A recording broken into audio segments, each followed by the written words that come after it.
ഇപ്പോൾ ഇവിടെ ബ്രിസ്ബണിൽ 10:30 മണി 10:30 AM. രാവിലെ ഒരു 20 ബ്ലൂ ജാവയുടെ വിത്ത്, പ്ലാന്റ് എന്ന് തന്നെ പറയാം, വാഴ വിത്ത് പിരിച്ച് വെച്ചത് എന്താണെന്ന് വെച്ചാൽ, ഇങ്ങോട്ട് കൊണ്ടുവന്ന് വെച്ചാൽ എന്താ വെച്ചാൽ, ഒരു കസ്റ്റമർ വരുന്നുണ്ട്.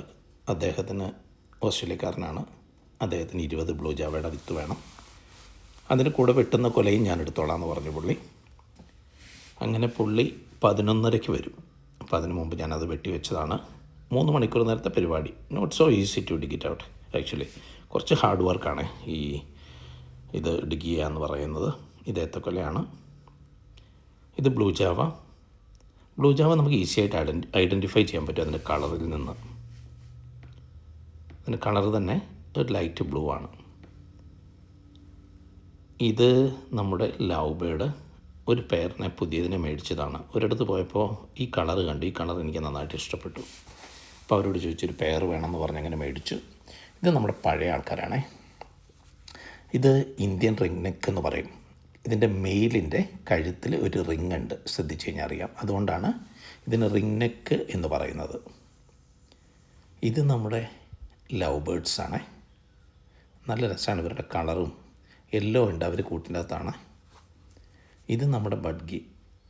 അവർ ഭയങ്കര ലവിങ് ബേർഡ്സാണ് ആക്ച്വലി.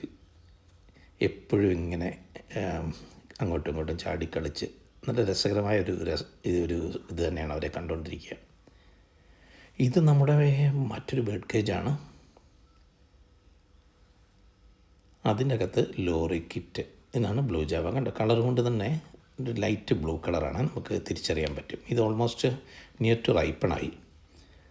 വലിയ താമസമില്ലാതെ 2 ആഴ്ചക്കുള്ളിൽ പഴുക്കുന്നതാണ് എനിക്ക് തോന്നുന്നത്. ഇത് നമ്മുടെ മറ്റൊരു ബേർഡ് കേജ്.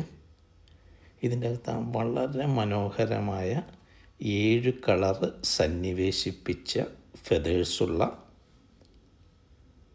ലോറി കിറ്റ് എന്ന് പറയുന്ന ബേർഡിനെയാണ് നമുക്ക് കാണാൻ പറ്റുക.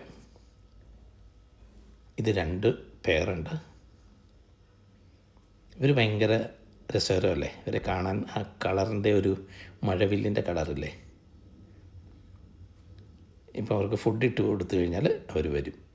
വീണ്ടും കാണാം. ബൈ.